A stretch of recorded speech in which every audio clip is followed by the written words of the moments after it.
આજના પાવન પર્વે અવસર પર હું અહીં પધારેલા દેવણી પંચાયતના સરપંચ સુમિત્રાબેન, જિલ્લા પંચાયતના સભ્ય અનિતાબેન, ડેપ્યુટી સરપંચ અમૃતભાઈ અને દેવણી પંચાયતના બધા જ વોર્ડ મેમ્બર, દાદરા પંચાયતના ડિસ્ટ્રિક્ટ પંચાયત મેમ્બર કમલેશભાઈ, ડેપ્યુટી સરપંચ વિકીભાઈ પટેલ અને વોર્ડ મેમ્બર બધાને હું આજના દિવસે ખૂબ ખૂબ શુભેચ્છા આપું છું. અને દાદરા ગામથી પધારેલા તમામ વડીલ ભાઈઓ બહેનો, સ્કૂલથી પધારેલા મારા ટીચરો, મારા વાલા વિદ્યાર્થીઓ અને મારા પંચાયતના સ્ટાફ, પત્રકાર ભાઈ બહેન બધાને હું શુભકામના આપું છું. આજના દિવસે આદરણીય ગ્રામ પંચાયતના માનનીય સભ્ય શ્રી, મુખ્ય મહેમાન ઉપસ્થિત, મહાનુભાવ અધિકારી શ્રી, આચાર્ય, શિક્ષક મિત્ર તથા વહાલા દાદરા ગામના ભાઈ બહેનોને, પ્રિય વિદ્યાર્થી, આપ સૌનું સ્વતંત્ર દિવસની હાર્દિક શુભકામનાઓ. આજે આપણે સૌ અહીં આપણા દેશના 80મા સ્વતંત્ર દિવસની ઉજવણી માટે એકત્રિત થયા છીએ. આપણા સૌને તો ખૂબ ગૌરવ અને આનંદનો ક્ષણ છે. દાદરા ગ્રામ પંચાયત વતી હું આપ સૌનું હાર્દિક સ્વાગત કરું છું. આપણા દેશના અંગ્રેજીના ગુલામીમાંથી આઝાદી અપાવવા માટે અનેક સ્વતંત્ર સેનાનીઓ પોતાનું જીવન અને સર્વ દેશ માટે સમર્પિત કર્યું હતું. માતા કી 80મા સ્વતંત્ર દિવસને અવસર પર ગ્રામવાસીઓને હાર્દિક શુભકામના આપું છું. આજે રાષ્ટ્રીય તહેવારના શુભ દિવસ અવસર પર મંચ પર ઉપસ્થિત દાદરા પંચાયતના સરપંચ શ્રીમતી ભારતીબેન, જિલ્લા પંચાયત સભ્ય શ્રી કમલેશભાઈ, ડેપ્યુટી સરપંચ વિકીભાઈ, પંચાયતના સદસ્ય, દેમણી પંચાયતના જિલ્લા પંચાયત સભ્ય શ્રીમતી અનિતાબેન, ઉપસરપંચ અમૃતભાઈ, પંચાયતના સદસ્ય, પંચાયતના મંત્રી, પંચાયતના સ્ટાફ, શાળાના આચાર્ય, શિક્ષકગણ, મારા વાલા વિદ્યાર્થી ભાઈ બહેનો, ગામના અગ્રગણ્ય વડીલો, ભાઈઓ, યુવાઓ, બહેનો, આપણે આજે 80મો સ્વતંત્ર દિવસની ઉજવણી કરી રહ્યા છે. તો આપણો ભારત દેશ 1947 પહેલા આપણા દેશમાં અંગ્રેજોનું શાસન ચાલતું હતું. આપણો દેશ ગુલામીમાં હતો. તો આપણા દેશના રાષ્ટ્રપિતા મહાત્મા ગાંધીજીના આગેવાન હેઠળ સરદાર વલ્લભભાઈ પટેલ, સુભાષચંદ્ર બોઝ, આઝાદ ચંદ્રશેખર, શહીદ ભગતસિંહ જેવા દેશભક્તોએ આપણા લડાઈ કરી, બલિદાનો આપ્યો અને આપણો દેશ 15મી ઓગસ્ટ 1947 ના દિવસે આઝાદ થયો. ત્યારથી આપણા દેશમાં આપણે 15મી ઓગસ્ટ ધામધૂમથી ઉજવણી કરી રહ્યા છીએ. અને ત્યારથી આપણા દેશમાં ઘણા બધા એવો વિકાસ થઈ રહ્યો છે. ઉદ્યોગ ક્ષેત્ર વિકાસ, શિક્ષણ વિકાસ, આરોગ્ય વિકાસ, કૃષિ વિકાસ, એવો ખૂબ સારો વિકાસ કરી રહ્યો છે.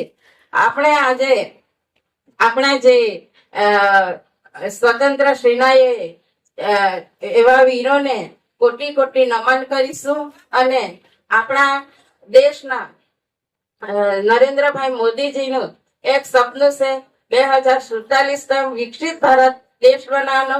તો આપણે સબ એમાં સહભાગી બનીને આપણે પણ દેશ માટે કંઈક વિકસિત ભારતમાં આપણો સહયોગ રહે અને દેશને અગાડી લાવીશું. એવું બાળકો, તમે પણ શિક્ષણ પ્રત્યે ખૂબ અગાડી વધો. તમારા શિક્ષકો પણ તમારા પ્રત્યે ખૂબ જ મહેનત કરે. તમારા વાલી લોકો પણ ખૂબ જ મહેનત કરે. સાથે વાલીનું નામ, આપણું ગામનું નામ, દેશનું નામ રોશન કરો. અને આપણે અગાડી વધીશું. આપણે આપણા ભારત સરકારની જે બી સ્કીમ છે, આપણા પ્રદેશના પ્રશાસક સર શ્રી પ્રફુલ્લ પટેલના નેતૃત્વમાં આપણાને ઘણો સહયોગ મળે. વિધવા પેન્શન, વૃદ્ધા પેન્શન અને ઉજ્જવલા ગેસ, આયુષ્માન ભારત, આવી ઘણી બધી સ્કીમો છે તે આપણા દાદરામાં બી ખૂબ સારા એવા લોકો લાભ લઈ રહ્યા છે. તો આપણે એમને પણ આજે ધન્યવાદ માનીએ કે પ્રશાસક સર ખૂબ જ મહેનત કરીને આપણાને ભારત સરકારની ઘણી બધી સ્કીમો હોય એ આપણાને લાભ અપાવે છે. અને આપણે આ સ્વચ્છતા અભિયાનની જેવી વાત કરી, આપણે 2014-15 થી આપણે ખૂબ જ દાદરામાં સ્વચ્છતા અભિયાન ચલાવી રહ્યા છે. અત્યારે ખૂબ સારું એવું આપણું ગામ બી છે, પણ અત્યારે જે આપણો ગાડી આવતી છે એમાં આપણે એક અલગ અલગ ભીનો કચરો, સૂકો કચરો એક આપણે આપવાની બધાએ ટેવ પાડવાની છે. આપણા સ્વચ્છતા અભિયાન કરતા કરતા આપણાને 10 વર્ષ થઈ ગયા. હવે આપણે એક નવી રીતના ગાડીમાં આપવાનું છે. બધાએ ધ્યાન રાખવાનું. બાળકો, તમે પણ તમારા વાલીને ઘરે જઈને કહી શકો કે ભીનો સૂકો કચરો સૂકો અલગ અલગ રીતના આપણે આપવાનો છે. અને આજે બધા જ સ્વતંત્ર દિવસ નિમિત્તે આવા 2 શબ્દ મારા સાંભળ્યા, એમની બદલ હું ધન્યવાદ આપું છું. વંદે માતરમ, વીરોની જય. સરપંચ મેડમ, જિલ્લા મેમ્બર તથા મારા સાથી સર્વ સભ્યો તથા સ્કૂલના મારા વાલા વિદ્યાર્થી ભાઈઓ બહેનો, ગામજનો તથા મારા ટીચરગણ, આજે આપણે જયારે 80મી આઝાદી દિવસ ઉજવી રહ્યા છે, ખરેખર આપણને ઘણી ખુશી થાય છે કે આપણા વડીલોએ જે આપણને આઝાદી અપાવેલી એને આજે 80 વર્ષ પૂર્ણ થયા છે. આજે 80 વર્ષ પહેલા જે સમય હતો એ સમયે જે આપણા વડીલ લોકોએ કોઈ સુવિધા નહીં, નહીં આર્થિક કોઈ એ લોકોની સદ્ધરતા, ના એ લોકો પાસે કોઈ મોબાઈલ કે નહીં કોઈ એ લોકો પાસે સાયકલ પણ તે જમાનામાં નહીં હતી. તે સમયમાં જયારે અંગ્રેજ સામે લડીને આપણને આઝાદી અપાવેલી હોય તો એ આઝાદીનું આપણે લોકોએ જતન કરવાનું છે. ખાસ કરીને મારા વિદ્યાર્થી લોકોને જણાવવાનું કે તમે સારી રીતે ભણો. આપણી સરકાર જે મહેનત કરી રહી છે, આપણા વાલી જે આપણા માટે મહેનત કરી રહ્યા છે, એનો પૂરેપૂરો લાભ લો. આજે હિન્દુસ્તાનમાં 1000 નોકરી હોય તો 2 ને 3 લાખ ઇન્ટરિયા હોય. તો મારી એક જ તમને ભલામણ છે કે તમારે જો આગળ વધવું હોય તો ભણતર પર ખૂબ ધ્યાન આપો, ને તો તમે ઉટાઈ જશો. બીજું ખાસ કરીને આજે શૈલેષભાઈ ઘણી વાત કરી, એ તો મોગલમાંથી અંગ્રેજમાંથી આપણને અત્યારે નરેન્દ્ર મોદીના યુગ સુધી લાવ્યો. ખરેખર સારી એવી જાણકારી આપણને આપી, એનો તો ખાસ કરીને ધન્યવાદ આપું છું કે આટલી માહિતી આપણી પાસે નહીં હતી ને સાલ વાઇઝ તો નહીં જ હતી. ખરેખર શૈલેષભાઈનો આ મંચું ખાસ ધન્યવાદ માનું. મારે દાદરા ના લોકોને એક જ સલાહ છે કે આપણે છેલ્લા કેટલા વર્ષોથી આજે ગાંધીજીના ટાઈમથી આઝાદી મળ્યા તે ટાઈમથી આપણે સફાઈની વાત કરી રહ્યા છે, પણ આજે પણ આપણા ગામમાં સફાઈ નથી. અમે માણસો બી 50 થી 60 રાખ્યા છે. લોકો ખાય છે, રસ્તા પર ફેંકે, ગુટકા ખાઈ રસ્તા પર ફેંકે, વેફર આપણા બચ્ચા લોકો ખાઈ રસ્તા પર ફેંકે. આ ટેવ હવે સુધારી નાખો. આપણા દાદરાને સ્વચ્છ રાખવા માટે અમને સહયોગ આપો. આજે આપણે એક ખાસ કરીને જે પ્લાસ્ટિકની જે આપણે સિંગલ યુઝ પ્લાસ્ટિકનો જે ઉપયોગ કરતા હતા એને બંધ કરવા માટે આપણે પ્રશાસન તરફથી નાયલોનની થેલી પણ આપવામાં આવી છે. એ પણ તમને સર્વને આપવામાં આવશે. તો મારી તમને એક જ વિનંતી છે કે હવે ફરી ગામમાં કચરો નહીં થાય. બીજું મારા દુકાનદાર ભાઈઓને એક જ વિનંતી કે તમે લોકો સુધરી જાઓ. તમારી પાસે દંડ લેવાનું અમને પણ પસંદ નથી. તમે પણ અમારા માણસો છે, પણ શું કરો, અમારે પણ ઉપરથી ઓર્ડર હોય છે કે સફાઈ રાખો. તો મારે દુકાનદારને ખાસ કહેવાનું કે મહેરબાની કરીને પ્લાસ્ટિક બંધ કરી દો. એવી આ મંચથી તમને હું એક ખાસ કરીને વિનંતી કરું છું. સાથે સાથે મારે એક જ કહેવાનું કે જે આપણી સમસ્યા છે રોડની, પાણીની, એ બધું આપણું મંજૂર થઈ જ ગયા છે. નવી ટાંકી પણ બની રહી છે. રોડ તો બધા તમે જોયા છે, મપાઈ બી ગયા છે. પણ વરસાદ જાતાની સાથે આપણા તમામ કામ થવાના છે. મુખ્ય અતિથિ દાદરા સરપંચ શ્રીમતી ભારતીબેન, ગેમડી સરપંચ શ્રીમતી સુમિત્રાબેન, દાદરા જિલ્લા પંચાયત સભ્ય श्री कमलेशभाई, दादरा गैमडी वार्ड मेंबर, तो आदरणीय शिक्षकगण और मेरे प्यारे देशवासियों, आप सभी को स्वतंत्रता दिवस की ढेर सारी शुभकामनाएं। स्वतंत्र दिवस हमारे इतिहास का सबसे बड़ा ऐतिहासिक दिन है। इस दिन 15 अगस्त को हमारा देश अंग्रेजों से पूरी तरह आजाद हुआ था 15 अगस्त 1947 को हमारे देश को आजादी मिली थी। हमारे महान स्वतंत्र सेनानियों ने आजादी के लिए अपनी जान तक कुर्बान कर दी थी। उन्होंने देश की आजादी के लिए अपना सब कुछ न्यौछावर कर दिया था। आज हमारा देश हर क्षेत्र में प्रगति की ओर अग्रसर है। हमारा हर दिन अलग क्षेत्र में एक नया अध्याय लिख रहा है। आज हमारी सैन्य ताकत इतनी अच्छी है कि दुनिया भर में उसकी मिसाल दी जाती है। स्वतंत्र दिवस हमारे देश की एकता अखंडता मजबूत रखने की प्रेरणा देता है।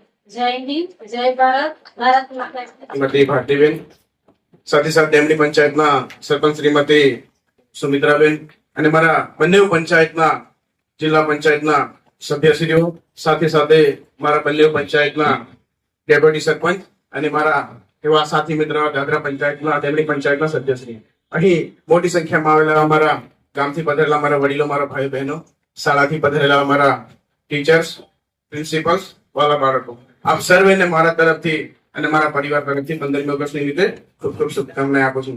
સાથીઓ, આપણે આજે અહીં દાદરા પંચાયતના આંગણામાં જ્યારે એક ખુશીની લહેર બનાવી રહ્યા છે, ત્યારે 15મી ઓગસ્ટની આઝાદીના સ્વતંત્ર દિવસની એક ખુશી મનાઈ રહ્યા છે.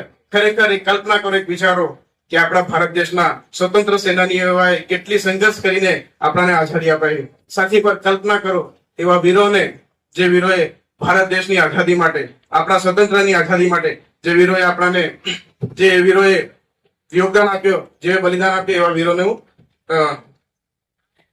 એવા વીરોને હું શ્રદ્ધાંજલિ પાઠવું.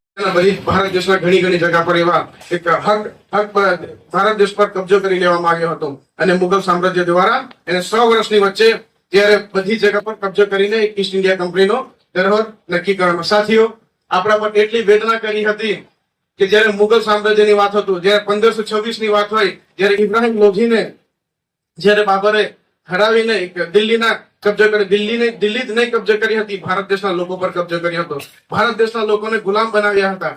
સાથીઓ, વિચારો, જ્યારે આપણી બહેન બે દીકરીઓની એક વેદના હતી ભારત દેશ, ત્યારે મુગલ સામ્રાજ્યએ આપણા ભારત દેશની દીકરીઓ પર એટલી વેદના કરવામાં આવી. સાથી, એટલું જ નહીં, આપણા ભારત દેશના લોકો, આપણા ભારત દેશના યુવાનોને ખરેખર ગુલામ બનાવવામાં આવ્યા. એને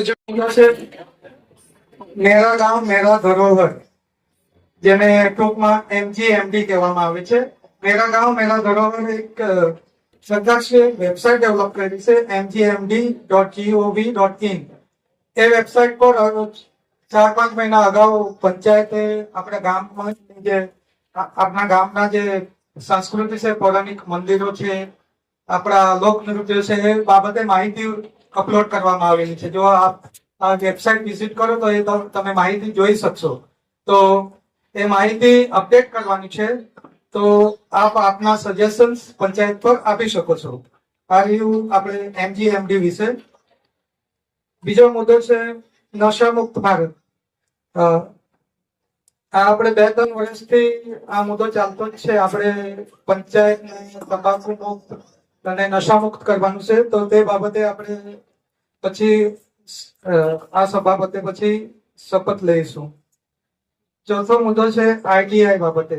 આપણા અહીંયા બધા વિદ્યાર્થીઓ હાજર છે, એ લોકોને માટે મહત્વનો મુદ્દો છે. આપણે વિદ્યાર્થીઓ ભણતા હોય, કોઈ વચમાં 8મું 9મું છોડી જતા હોય, કોઈ 11મું કરીને છોડી જતા હોય, તો એ વચમાં અભ્યાસ જે છોડતા હોય, જેને ઘરમાં ફાઇનાન્શિયલ પ્રોબ્લેમ હોય, તેવા વિદ્યાર્થીઓ ITI કોર્સ પણ કરી શકે. ITI માં આપણે ઘણા બધા કોર્સ ઉપલબ્ધ હોય છે. ઇલેક્ટ્રિશિયન ના હોય, ફિટર હોય, વેલ્ડર હોય, ફૂડ પ્રોસેસિંગ, અને હવે મોડર્ન જમાના જોડે ફેશન ડિઝાઇનિંગ પણ કોર્સ હોય ને, એવા ઘણા બધા કોર્સો હોય. આપણા ભારત દેશમાં કુલ 13,856 ITIઓ સંસ્થાનો છે, અને આપણી સંસ્થા સેલવાસ અને ખાનવેલમાં પણ ITI છે. તો જે કોઈ રુચિ ધરાવતો હોય એમાં એડમિશન લઈ શકે છે. ITI પછી છોકરાઓ કાં તો જોબ કરી શકે, કાં તો પોતાનો સ્વરોજગાર ચાલુ કરી શકે. ચોથો મુદ્દો છે આપણે વીબીજી રામજી સ્કીમ, જે અગાઉ આપણે મનરેગા તરીકે ઓળખાતી હતી. હવે આ 1 જુલાઈથી આ વીબીજી રામજી યોજના સરકારે લાગુ પાડેલી છે. અગાઉ જે મનરેગા તરીકે ઓળખાતી હતી તેમાં આપણે 100 દિવસની રોજગારની ગેરંટી આપવામાં આવેલ હતી અને આ નવી સ્કીમ જે છે વીબીજી રામજી એમાં 125 દિવસ રોજગારની ગેરંટી કાયદામાં આપવામાં આવેલ છે. તો આપણી પંચાયતમાં આ રોજગાર મેળવવા માટે તમારે સૌપ્રથમ જોબ કાર્ડ બનાવવાના હોય. તો આપણી પંચાયતમાં ઓલરેડી જીઆરએસ કાર્યરત છે, તેમને તમે આવીને મળી શકો ને જોબ કાર્ડ બનાવવા માટે તમે જે કાગળિયા લાગતા હોય જેવા કે રાશન કાર્ડ છે, વોટિંગ કાર્ડ છે, આપણે 7/12 ના ઉતારો ને એ બધું અને ફોટો જમા કરીને તમે તમારું જોબ કાર્ડ બનાવી શકો છો. અને તમે જો ફિઝિકલ વર્ક કરવા તૈયાર હો તો તમે રજૂઆત કરી શકો છો પંચાયતમાં કે અમે ફિઝિકલ વર્ક કરવા તૈયાર છે, તો તમને વીબીજી રામજી અંતર્ગત તમને રોજગાર આપવામાં આવશે. તો આજના આટલા જ 4 મુદ્દાઓ હતા તે હું અહીંયા સમાપ્ત કરું છું. હવે પછી આપણે આ જે મુદ્દા અંતર્ગત જ આપણે 2 શપથ લેવાની છે. તો સૌથી પ્રથમ આપણે દાદરા પંચાયત મેડમને હું રિક્વેસ્ટ કરું કે આપણને નશામુક્ત ભારત બાબતની શપથ લેવડાવે. આપ સૌ પોતપોતાની જગ્યા પર ઉભા થાઓ.